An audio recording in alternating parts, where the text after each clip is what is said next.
Tim's News Explosion. Tim's News Explosion. Tim's News Explosion. Tim's News Explosion. Tim's News Explosion. Tim's News Explosion. Tim's News Explosion.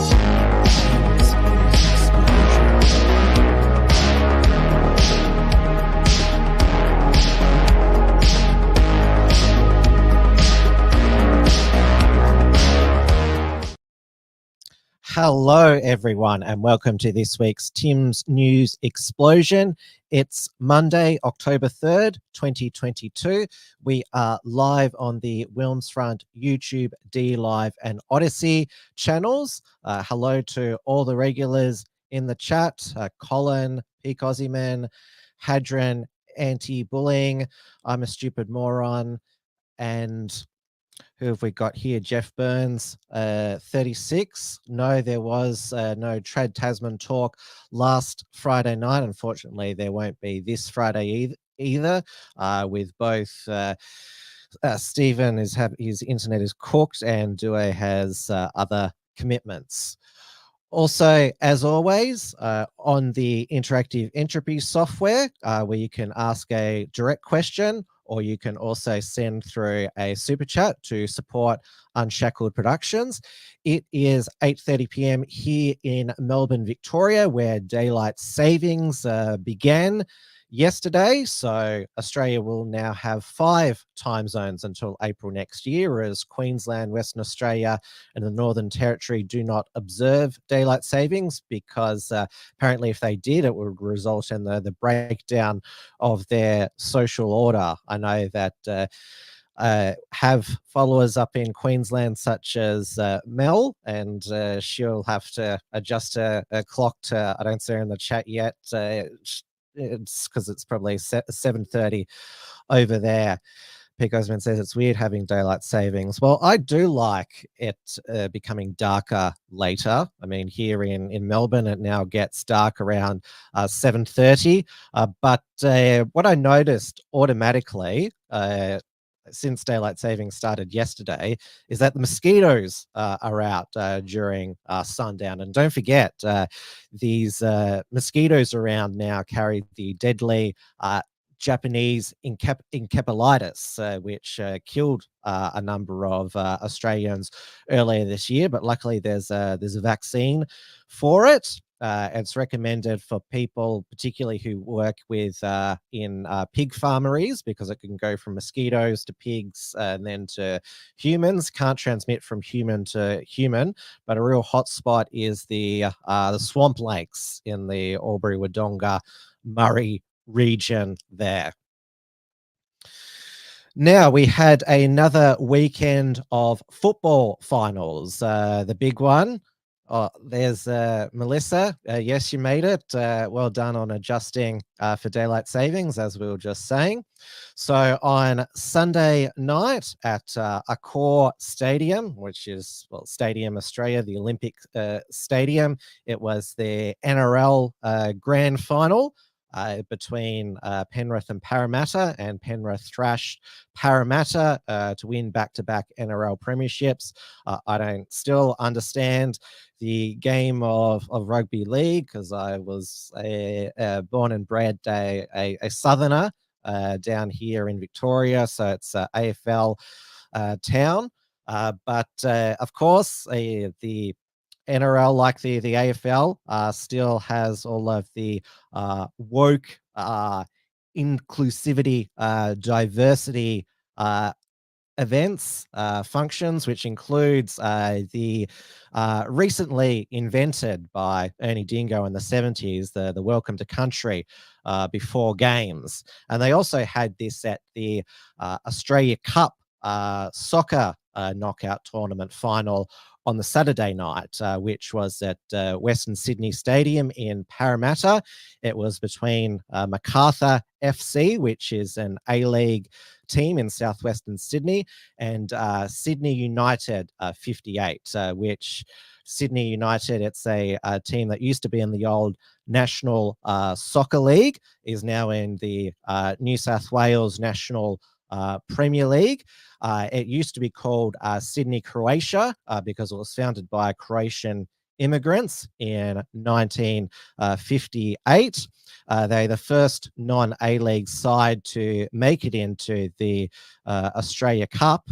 And well, when they didn't observe the welcome to country because there were more Sydney United fans in the crowd than MacArthur fans, there was a lot of offence taken. Former Sydney United men bringing out the trophy. They took to the field in an historic clash, but even before kick-off there were displays of disrespectful behaviour from members of the crowd. Booing and chanting drowned out the welcome to country. Welcome.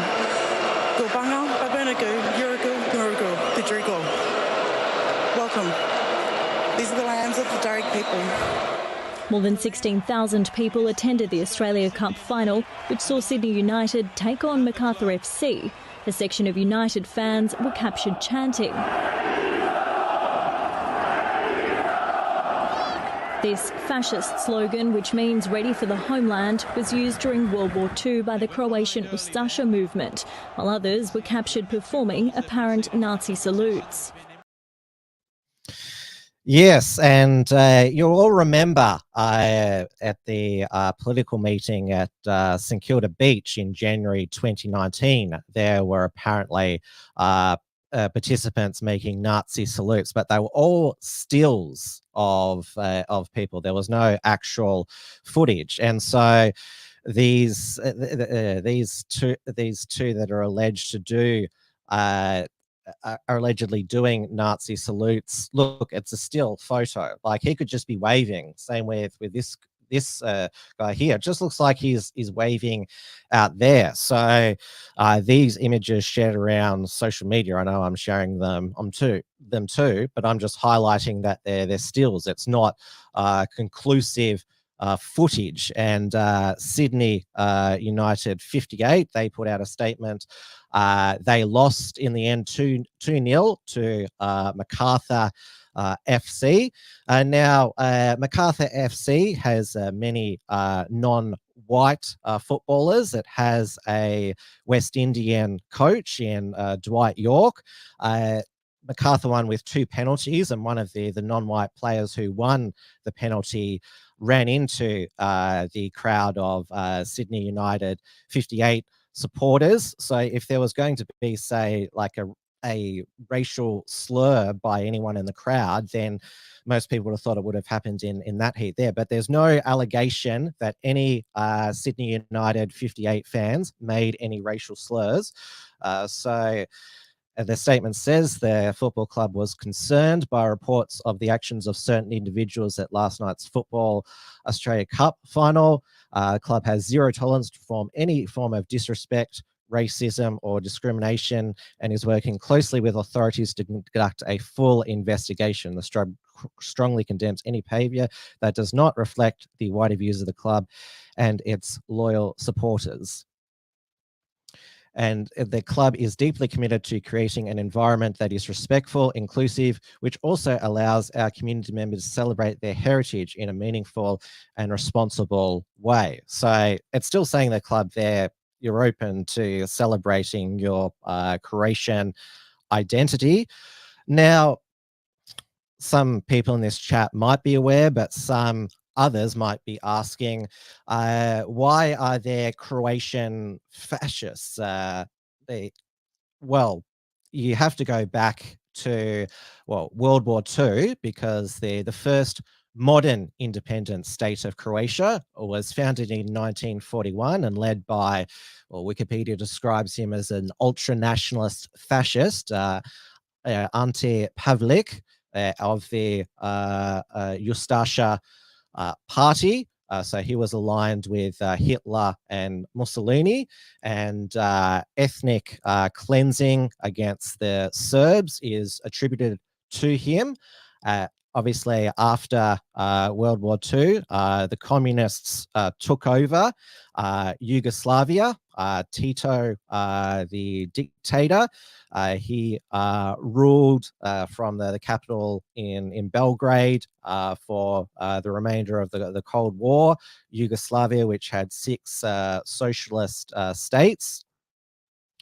So Ante Pavelic was one of those World War II Axis leaders who managed to escape to Argentina, and then he was granted asylum in Spain by Franco, where he died in 1959. Now, most football soccer clubs at a state level, they have ethnic histories.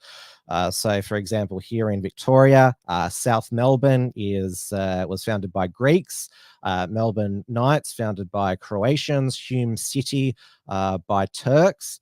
There is Preston, which is Macedonian, and Dandenong, which is Albanian. But when the A-League was formed, when Westfield businessman Frank Lowy took over the code, he didn't want the National League to have teams with ethnic backgrounds. So he had the franchises in each of the major cities there.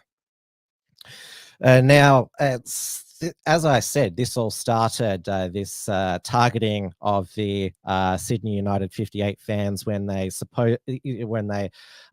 disrespected the Welcome to Country. Again, it's a modern invention by Ernie Dingo as a tourism marketing tool in the 70s. So. And this Welcome to Country lady, she just rabbited on about the history of her tribe. It was interesting when the Australian National Anthem was played, there was silence, and the anthem was sung with the crowd totally well, I'm not sure they were singing along, but they were certainly observing.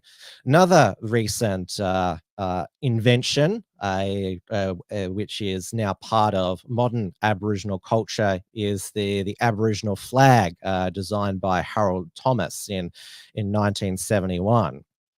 And recently, Perth patriot Dennis Hutz decided to burn it as revenge for those protesters who burnt the Australian flag during the National Day of Mourning for Queen Elizabeth II. So you might have seen last week on Thursday when the public holiday was announced for the passing of the Queen. In multiple locations around Australia, there was abolish the monarchy protests. And in various locations, one in Melbourne, which was aided and abetted by a Greens Senator, Lydia Thorpe, they burnt the flag of my country. And so what I'm going to do today is just even the score and burn yours. You burn my flag, I'll burn your flag, okay? Let me say first up that I don't have any sympathy for a monarch who remained silent for 50 years whilst her country was racially replaced, just like what's happening in my country and all Western nations. But at the same time, I don't care what your motivation is for burning the flag of my country. We came, we saw, we conquered. What are you going to do about it? Get over it. Go cry to the United Nations. You want to abolish the monarchy? You want to abolish white supremacy? Remember this, next time you hop on a plane or a bus or a train, next time you go to a doctor or a school or a hospital or a public library, next time you eat with a knife and fork, next time you use toilet paper instead of your hand, remember, white supremacy gave that to you. That to you, that to your cause. You burn my flag, I burn yours.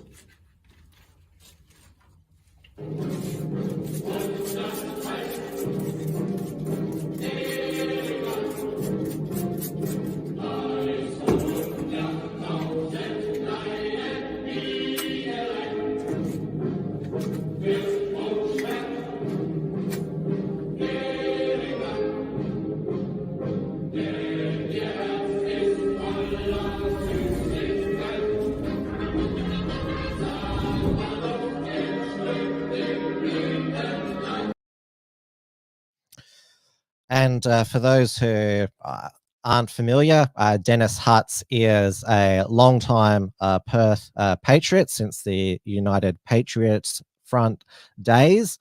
Most recently, I played on this show a couple of videos that his children made about Australia, which earned him a visit from WA State Security because they were concerned that he forced his children to say those Australian things.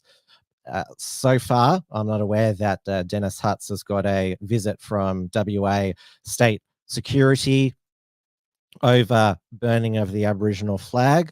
I know that Australian Meditation, Stefan Oraculus, I think he's still the AFP. They're still looking into because it's attributed to him the Warriors of the Convict Resistance video back in Australia Day earlier this year, where 3 masked members of they looked like National Socialist Network members read out a conquest statement and burnt the Aboriginal flag, but while giving Nazi salutes.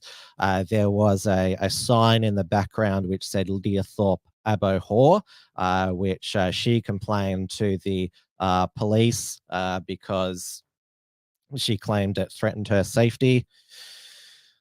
Yes, the Australian Federal Police, they are bringing back the ISIS brides from Syria. And Melissa has reminded me that there was also another sign in that video from earlier this year, which had a smallpox sign, because the British settlers, they brought smallpox into the Australian continent, which devastated the Aboriginal people. That's part of history. Now, speaking of the National Socialist Network, they protested, I'll call it by its official name, so YouthFest. So it was in Queen's Park last Friday. It was promoted ages 12 to 25. Eco glitter drag performances, ukulele workshop, sign making, live music, food trucks, planting activity. And so Thomas Sewell and Jimoan Roberts, remember the Vanilla Gorilla, who that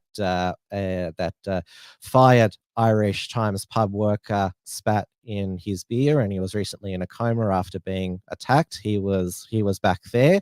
The rest were all in masks, obviously to be COVID safe, of course. And not too long after they arrived to protest this event, the Victoria Police and the local Antifa came along.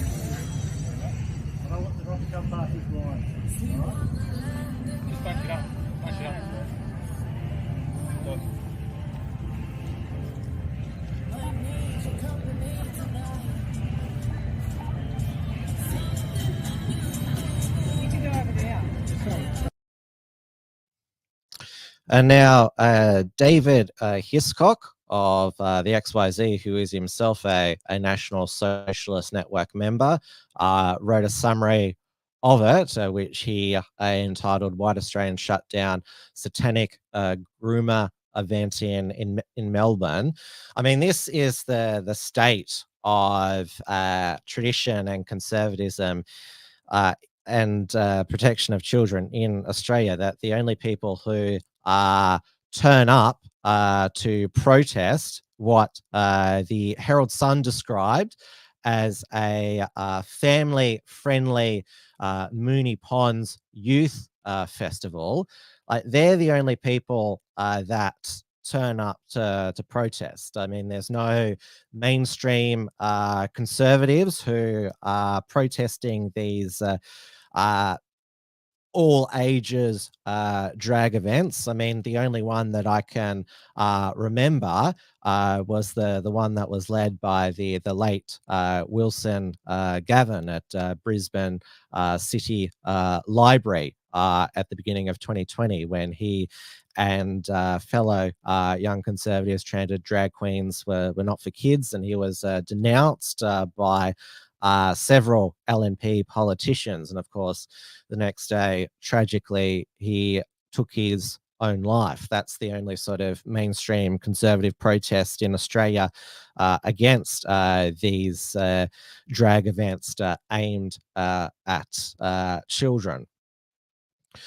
So yes, it was called a school holiday event, and so the drag performer was I'm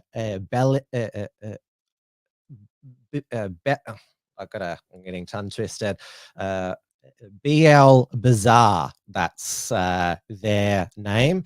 During their adult sex shows, they apparently do stapling. Now, what is stapling? So it's described in Urban Dictionaries when you're eating out a person of the same sex, missionary style, making it look like a stapler stapling paper, and similar to two women scissoring, two men pegging each other simultaneously. I've never heard of this term stapling before, and I still don't understand, like, I don't want to understand like how it looks.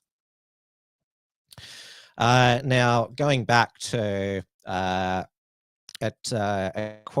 back to this XYZ article, it quotes, it claims that Belia Bzarr, so the name apparently translates from Hebrew into demon flesh or devil flesh, a devil in flesh form. But if you go to Belia Bzarr's Instagram, they, because I've got pronouns there, is actually Croatian.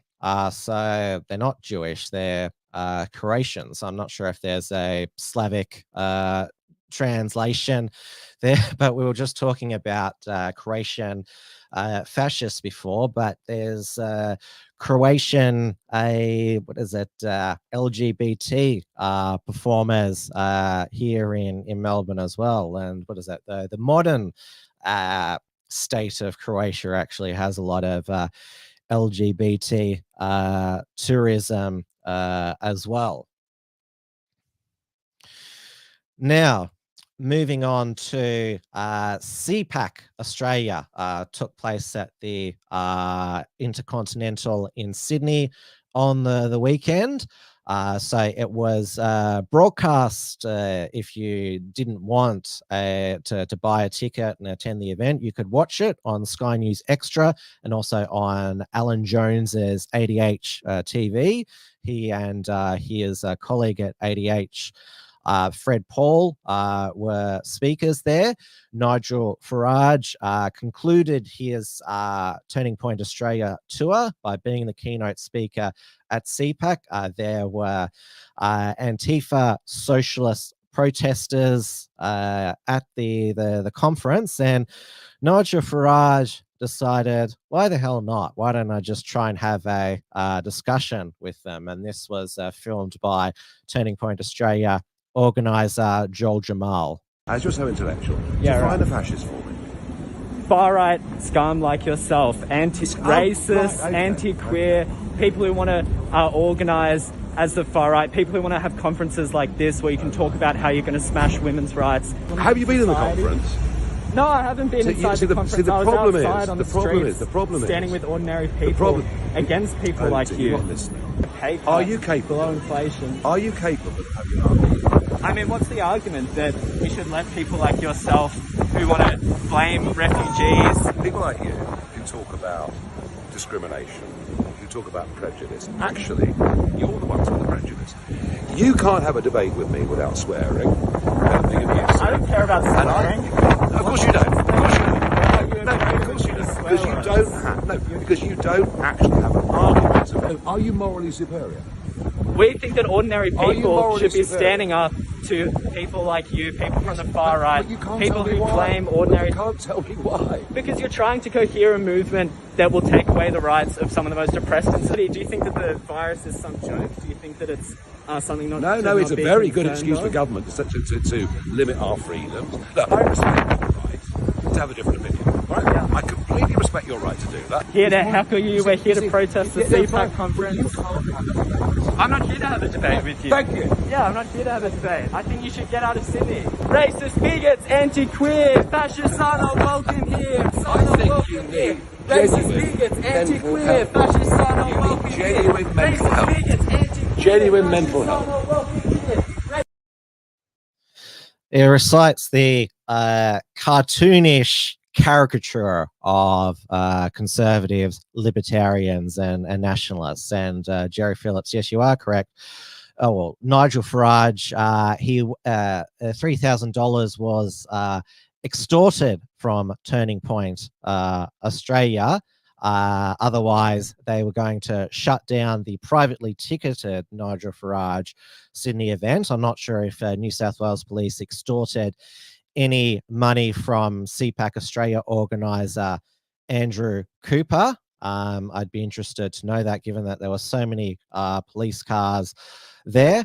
On the front line to assist keeping out the socialist Antifa protesters, who are the ones who want to take away people's rights. I mean, they'd still want everyone to wear a mask outside. They'd still want that mandated. No, Melissa, not poor kid. You shouldn't feel any sympathy for him. He is a hateful individual. And now at the CPAC Australia every year, they award the Keneally Cup. This is because Christina Keneally in 2019, before the inaugural CPAC, went on a diatribe in the Senate against CPAC.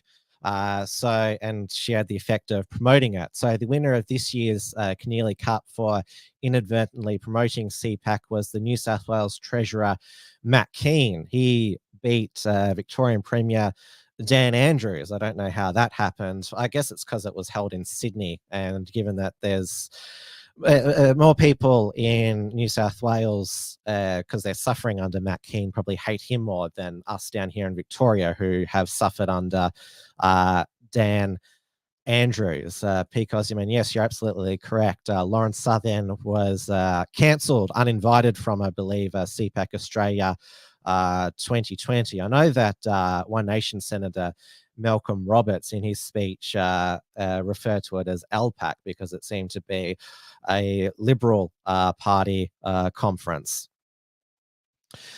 Now, last week I covered the fantastic result in the Italian general election with Giorgia Meloni set to become the nation's prime minister in a nationalist coalition with Matteo Salvini and Silvio Berlusconi. The first round of the Brazilian presidential election took place, where incumbent nationalist Jair Bolsonaro is up against leftist Luiz Inácio Lula da Silva. I probably pronounced that wrong. Now, the polls were predicting that Lula would win an outright majority in the first round. That hasn't happened. Shock result. So he only is from the Workers' Party, 48%. Bolsonaro, the incumbent, 43%. So there'll be a runoff in 4 weeks' time. And the polls were wrong for the first round. They could be wrong again. But remember what earlier this year happened to Marine Le Pen in her runoff with Emmanuel Macron. All the other parties ganged up and supported Macron for a second term. Now let's go over to the UK, where just a week after her Chancellor, Kwasi Kwarteng, unveiled a mini budget, which would have reduced the top tax rate from 45 pence in the pound to 40 pence in the pound.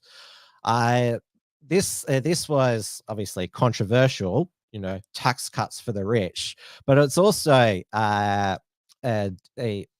divided people on the right, because she was going to finance it through borrowing. As you can see, the UK national debt is over £2 trillion.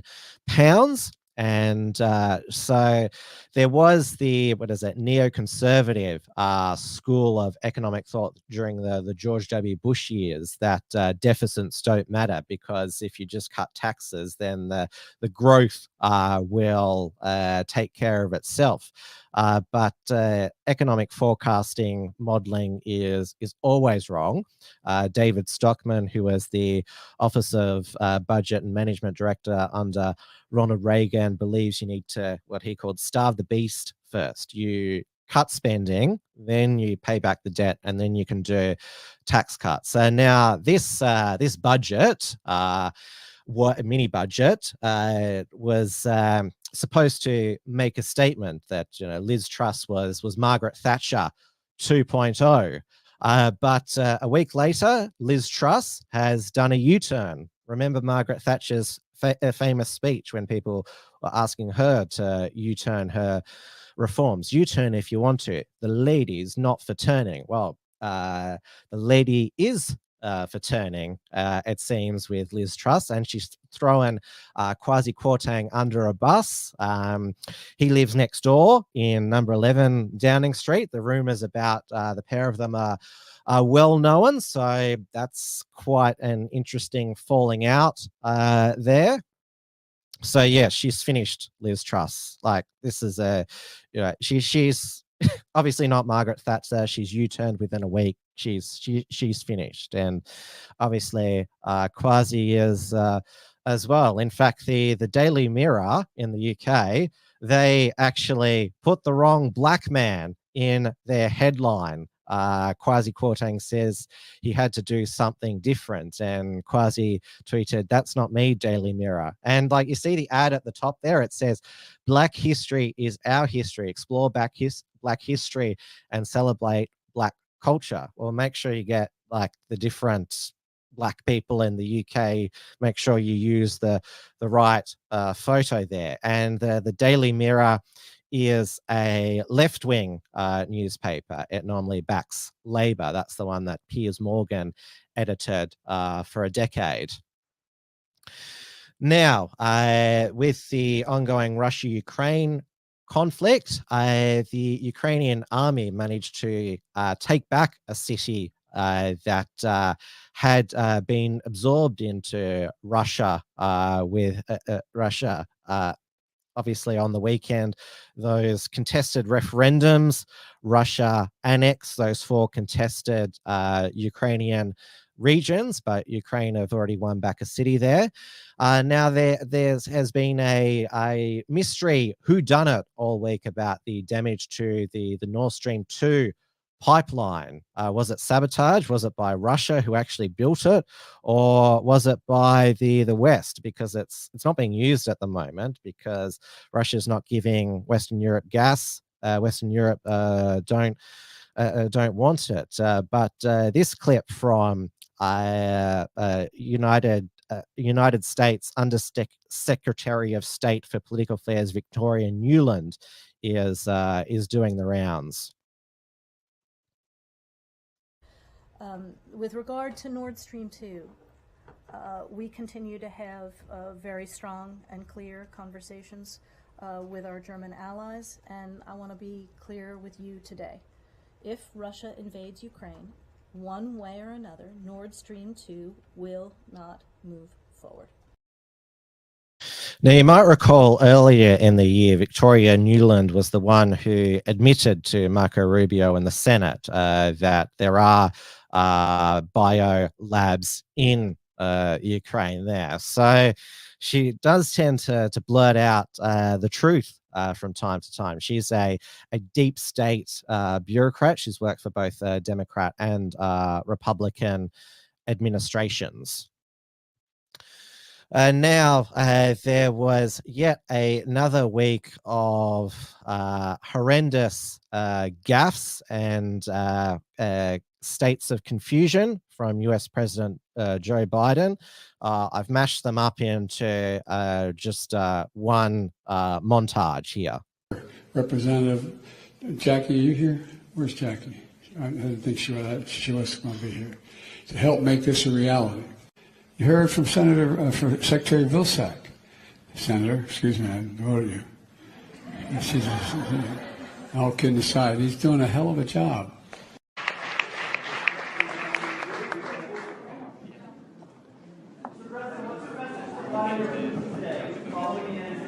We'll be talking about that a little later today, okay? Let's celebrate now. Okay, thank you. Thank you. Mr. President.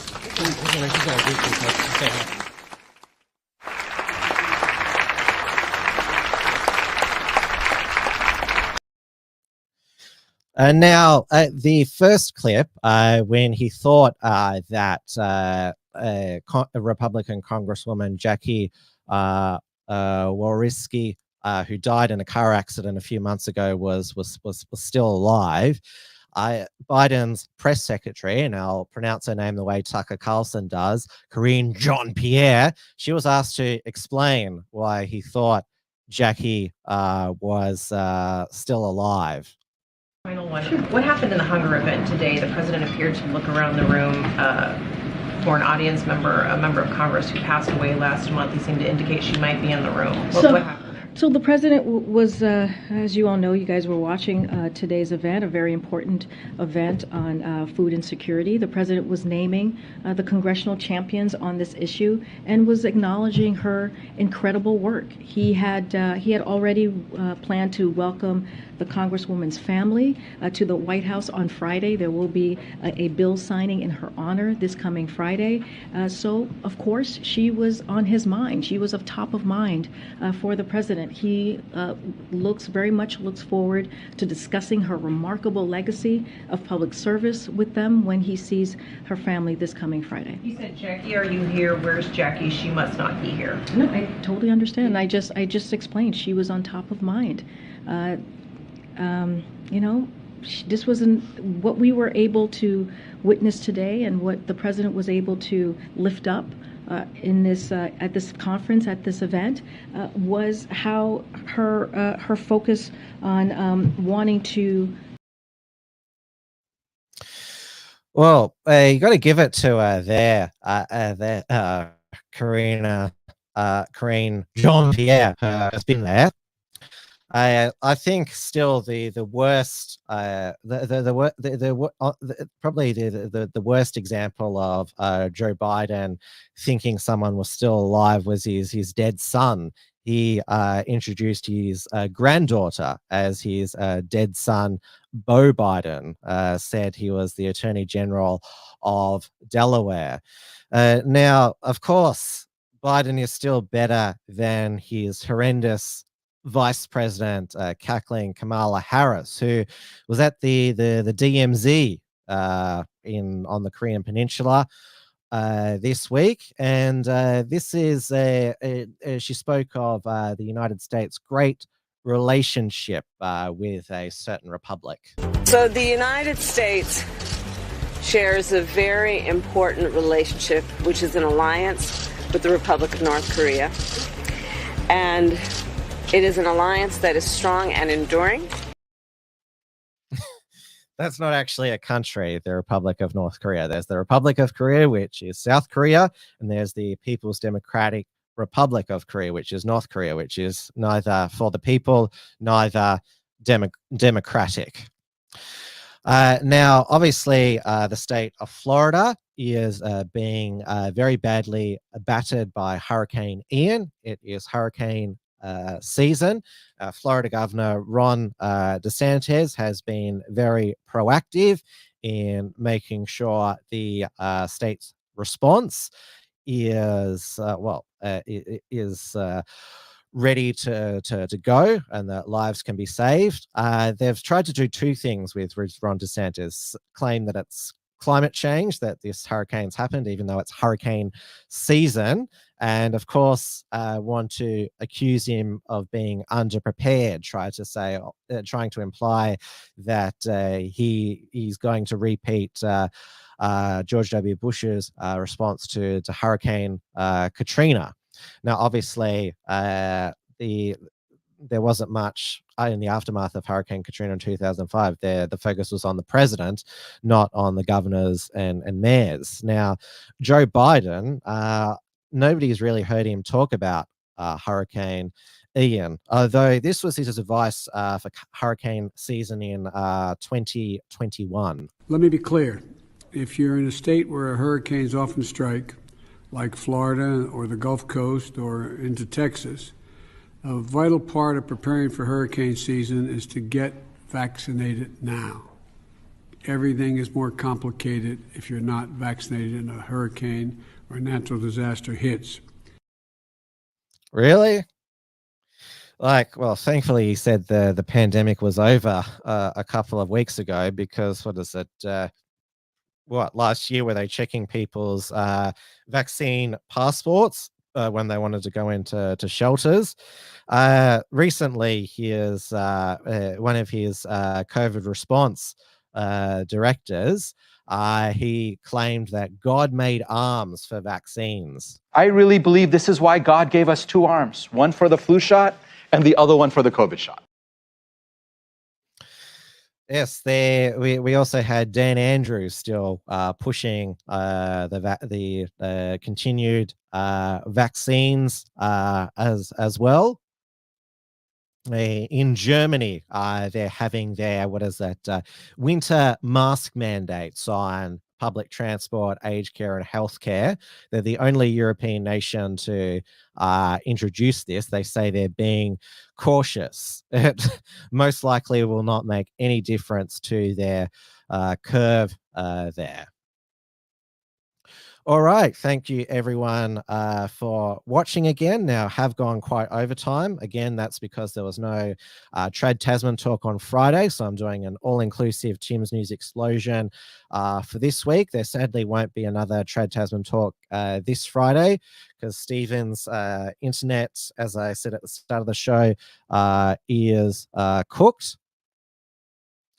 And Due has other commitments, but I will be, the Unshackled will be streaming this Saturday at the Melbourne March for the Babies. So it is at 1 p.m, start at Treasury Gardens, walk to Parliament House. So it's standing for the unborn. Join thousands speaking for those without a voice. This family-friendly, and it is an actual family-friendly event. I know that term family friendly has been corrupted so much, is the time to take a stand for against the state's shameful abortion laws.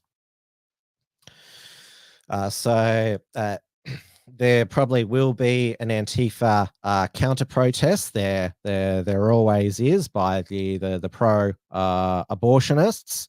There is also the mission to Melbourne that is starting this weekend as well. I know that Andy Nolch, he'll be covering that. I'll be focusing on the March for the Babies. Andy Nolch, he also published a highlights package from when he was at Nigel Farage's Melbourne event last Monday, so make sure you check that out. Make sure you check out Richard Wollstonecroft's most recent reports from Tiger Mountain. And I will have some Wilmfront's featured interview shows coming up soon. Just some potential interviews haven't aligned yet. But thank you, everyone, so much for your company. Follow The Unshackled on Facebook. That's where we'll be live streaming on Saturday.